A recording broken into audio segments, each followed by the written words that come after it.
मेरठ में ख़ास तौर से देखा जा रहा है कि यहाँ किसान अपनी इनकम बढ़ाने के लिए अब गन्ने के अलावा और भी कुछ सोचने लगे हैं।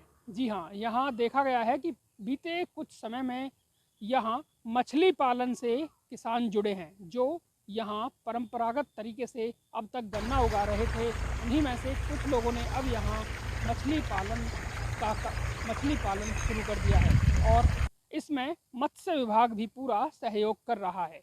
जिम्मेदार मानते हैं कि इससे अधिक मुनाफा हो सकता है। वहीं मेरा नाम मोनू है और आप लोग इस समय मेरे साथ जुड़े हैं क्वींस वर्ल्ड एक्वा में, जो कि मेरठ उत्तर प्रदेश के रोहटा कस्बे में है। पहले हम लोग क्या करते थे, हम लोग इस ज़मीन पे गन्ना बोया करते थे। फिर कुछ किसान भाई हम लोगों के पास आए जो कि फ़िश फार्मिंग करते हैं। उन्होंने हमें बताया कि भाई आप यहाँ पे तो फ़िश फार्मिंग कीजिए, उसके अंदर ज़्यादा प्रॉफिट है, कि मत्स्य विभाग जाइए, वहाँ से आपको बहुत सारी जानकारी मिलेगी, चीज़ों का पता चलेगा।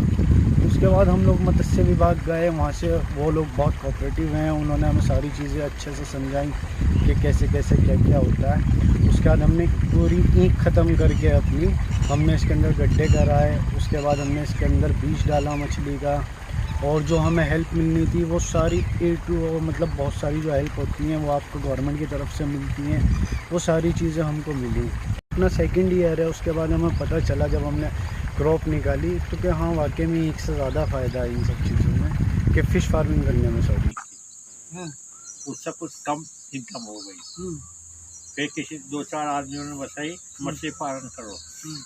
फिर हमने मछली पालन के लिए गड्ढा खुदवाई, तालाब बनवाए, और तालाब बनवा के हमने मछली गिरी।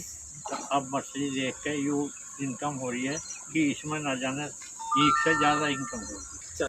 देखिए हमारे यहाँ पे क्या है कि पश्चिम उत्तर प्रदेश में किसानों की बेल्ट जो है एक गन्ने की बेल्ट कही जाती है, क्योंकि आज का युग जो है जैसे हमारे सरकार का भी एक मुहिम छेड़ा हुआ है। हमारी सरकार भी चाहती है कि किसानों की आमदनी कैसे दुगनी की जाए। तो दुगनी का मतलब ये तो है नहीं कि भाई ज़मीन दुगनी हो जाएगी।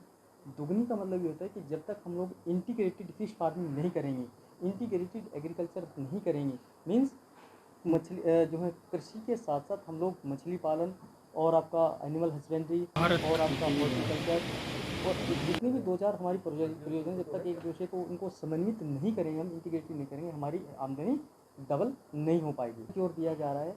माननीय प्रधानमंत्री जी ने भी हमारे यहाँ पे एक योजना चलाई है जिसका नाम है प्रधानमंत्री मत्स्य संपदा योजना, जो वर्ष 2020-21 से लगा करके 2024-25 तक मतलब 5 सालों के लिए लागू की गई है। और इसमें ऐसे सभी व्यक्ति जिनके पास अपनी ज़मीन है या जो व्यक्ति मछली का काम करना चाहते हैं, मछली का बिजनेस करना चाहते हैं, उसके लिए इसको लाभ दे है। जैसे यदि कोई किसी के आदमी के पास, हमारे पास जैसे किसान है, किसानों को हम लोग जो है किसान जो है जैसे किसान है, किसान हाँ अपनी ज़मीन में तालाब खोद करके मछली का काम करना चाहता है। तो ऐसे किसान बंधुओं भाइयों के लिए हमारे यहाँ पे प्रधानमंत्री मत्स्य संपदा योजना में 11 लाख का प्रोजेक्ट है, जिस पे 40% सब्सिडी है सामान्य वर्ग के लिए, और SC ST और वुमेन्स, वो चाहे किसी भी जाति की महिला हो, उसके लिए 60% का अनुदान दे है। जैसे कि हमारा NCR का क्षेत्र है, उस हिसाब को देखते हुए कि यहाँ की ज़मीनें बहुत महंगी हैं, लेकिन यहाँ का आदमी, यहाँ का किसान हमारा जो है बिजनेस की ओर बढ़ रहा है, हमारे मत्स्य पालन की ओर बढ़ रहा है। उसमें किसान बंधु जो भी हैं हमारे, वो जो है हमारे मत्स्य पालन की ओर बढ़ रहे हैं।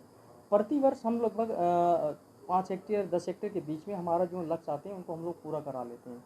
इस वर्ष में क्या लक्ष्य है आपका? इस वर्ष में हमारा 10 हेक्टेयर का लक्ष्य है, जिनके आवेदन हमारे यहाँ पे प्राप्त हो चुके हैं, और उन सब में लगभग उनकी कार्य योजना बन करके लखनऊ हमारी चली गई है। जैसे ही वहाँ से धनराशि आवंटित होगी, लोगों से हम काम कराना शुरू कर देंगे। जी 60% जो है किसान वहन करेगा, और 40% उसको सब्सिडी के रूप में भारत सरकार और उत्तर प्रदेश सरकार दोनों मिल करके उसको देंगे। सभी जितनी हमारी तीनों तहसीलों हैं, तीनों तहसीलों से ये हम लोग जो हैं उसको ले रहे हैं। तीनों तहसीलों के व्यक्ति हैं हमारे जो उसमें मत्स्य पालन में जुड़े हैं। जैसे सरधना से भी है, सरधना में हमारे औरंगाबाद गांव है, कोई औरंगाबाद सरधना करके है, रारधना, औरंगाबाद रारधना है, वहाँ पे भी हमारा क्या हुआ है। हमारे मेरठ तहसील से भी हैं, रासना करके गांव है, वहाँ पे भी 2 हेक्टेयर का तालाब रूपम त्यागी जी का है। बहुत अच्छा उन्होंने जो अपना कल्चर किया हुआ है, वहाँ पे उन्होंने एक इतना अच्छा सेटअप लगा रखा है कि उस पर कैमरा भी है उनके तालाबों पर। आपको रोहासा का एक तालाब है जो एक महिला के नाम से है, बहुत अच्छा उसमें भी काम चल रहा है हमारा। तो आप कह रहे हैं कि जो गन्ना बेल्ट में मत्स्य पालन की ओर आगे बढ़ रहे हैं? और जी जी, बहुत अच्छी तरीके से आगे बढ़ रहे हैं, बिल्कुल। कितना मुनाफा है इससे? इसमें यदि हम लोग देखते हैं गन्ने की हमारी चूँकि बेल्ट है, तो गन्ने से हम समझते हैं कि अच्छी इनकम है। इसमें जो हमारे किसान बंधु जो हैं, जो हमारी गन्ने की ओर रुझान था, वो धीरे धीरे हमारे मत्स्य पालन की ओर भी रुझान उनका जारी हुआ है। हमारी जो मैं अपनी निजी भूमि वाली बात कर रहा हूँ। वैसे तो हमारे ग्राम समाज के जो तालाब हैं उनमें तो लोग ट्रेडिशनल रूप से मछली पालन कर ही रहे हैं, लेकिन जो हम लोग निजी ज़मीन की बात करें तो उसमें से हमारे लगभग 30 से 40 आदमी ऐसे हैं, 30 से 40 हेक्टेयर ऐसे लाभार्थियों में जो हमारे पास जो है काम कर रहे हैं। यही बता रहा हूँ आपको कि वो वहाँ पे हमारी एग्रीकल्चर खेती है, ये भी हमारा एग्रीकल्चर ही है।